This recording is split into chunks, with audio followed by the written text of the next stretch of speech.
it.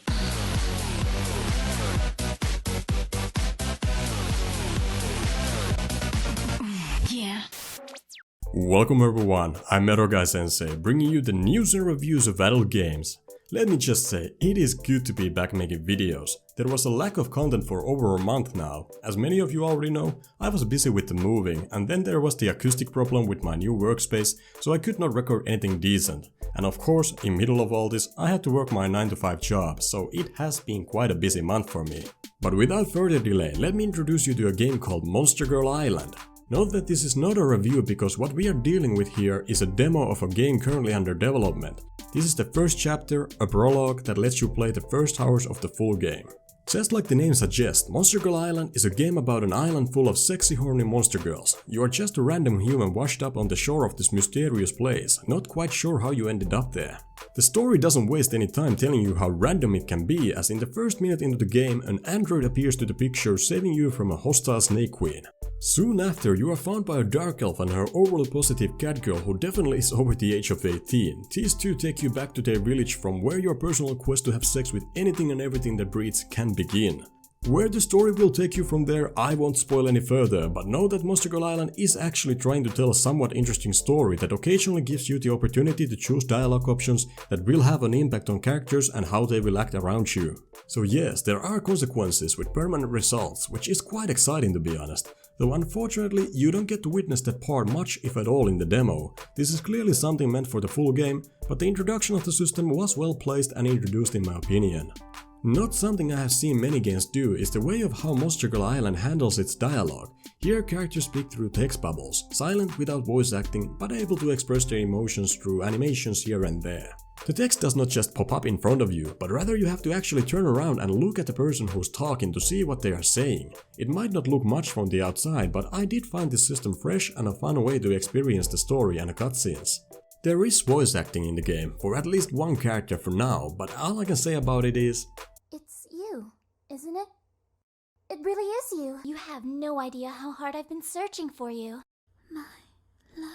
So yeah, I did not much care for the voice acting, and if you ask me, I think the game is better off without it. The silent dialogue is more than a fine way to enjoy the story, it doesn't really need voice acting. But if it is going to be there, I hope I can at least turn it off from the settings if this is the level of voice acting we are going to get. Sorry if I sound too harsh, but there is a limit to what I can bear even on indie level. When it comes to the characters themselves, there's all sorts of monster girls on this island, and the game doesn't shy away from any weird fantasies you might have. You got your cat girl, dark elf, bee girl, spider girl, android, snake queen, shark girl, slime girl, fox girls, bunny girl, demon girl, cyclops, and the list goes on.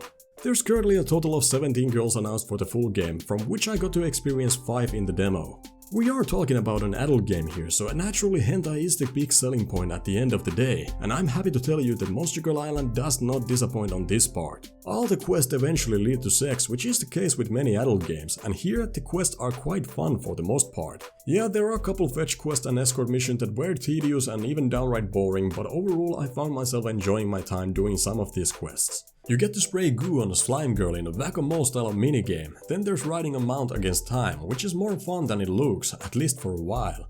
There's really not that many quests available on the demo because it is a demo after all, but even so, it was more than plenty to convey what we can expect from the full game, and I'm looking forward to it.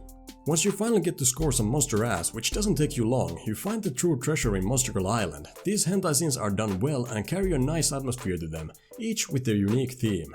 All the characters are different, not only by their look, but also by their personality. Their charm carry over from the story all the way to the sex scenes, where you get to enjoy a little bit of their dialogue and how each of them act during sex. It's not just another girl with another face, but a small adventure of its own. Every girl brings something new to the table.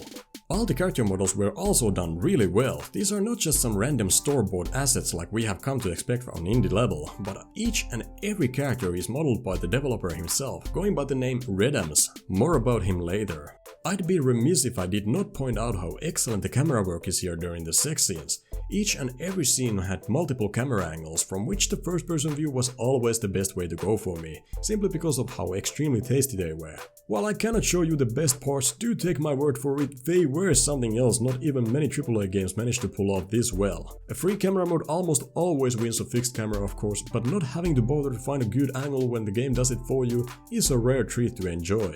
That's pretty much all I have to say about the hentai. It's great. I can easily recommend the game simply based on the hentai alone, and knowing this is a free demo, what else is there to convince you? Go out there and play it already.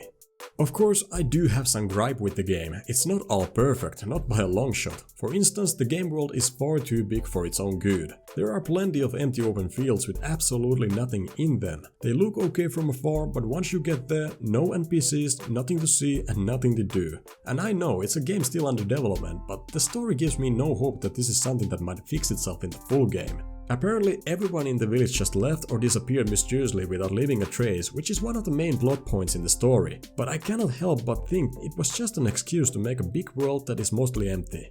I don't know really, anything can happen of course, but when it comes to the demo, in this case less would be better. I would much rather enjoy a smaller world that actually is packed with things to see and do, rather than big open world that barely have anything in it.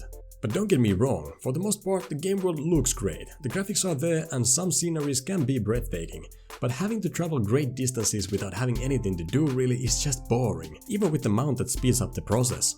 Despite this minor inconvenience, the game overall is fun time to be had, and Redamz's Patreon page is a testament to that. This is a very big project mostly done by him alone, and he really did a great job with the prologue.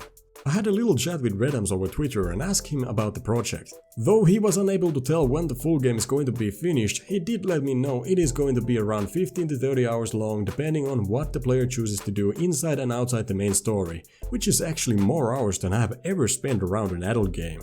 If you are wondering if the game will see a day of VR support, I did ask about that too, because I think the hentai scenes could be absolutely amazing with it, but unfortunately it does not seem something Redamz is interested in. As I quote his answer, "No plans for VR release, I'm not big fan of VR." So there you go, that is all for this game. Do give it a try, and if you like what you see, consider supporting Redamz on his Patreon page. I have a link in the description for that. And no, just to clarify, I was not paid or asked to promote this game or the Patreon page. I do it because I really enjoyed the game and want to see it succeed. Now before I go, a while back my channel reached 500 subscribers, which is a big milestone for this channel after almost 2 years of running the show. I'm currently working on a special episode as well as a channel update, which is more of a celebration announcement where I get to reveal some of my plans for the remaining of this year and the next one to come. Trust me, you don't want to miss this one, there's going to be some really big announcements. However, before that happens, there's still a couple of games I want to cover, like Sister, and now there's AI Girl from Illusion that came out of nowhere. I will be covering that one too in more detail. Now if you enjoyed this video, give it a like and don't forget to subscribe to learn more about adult games in the future. If you like what I do and want to help the channel grow, consider supporting the show on Patreon. Link down in the description. With everything said and done, I will see you in the next video.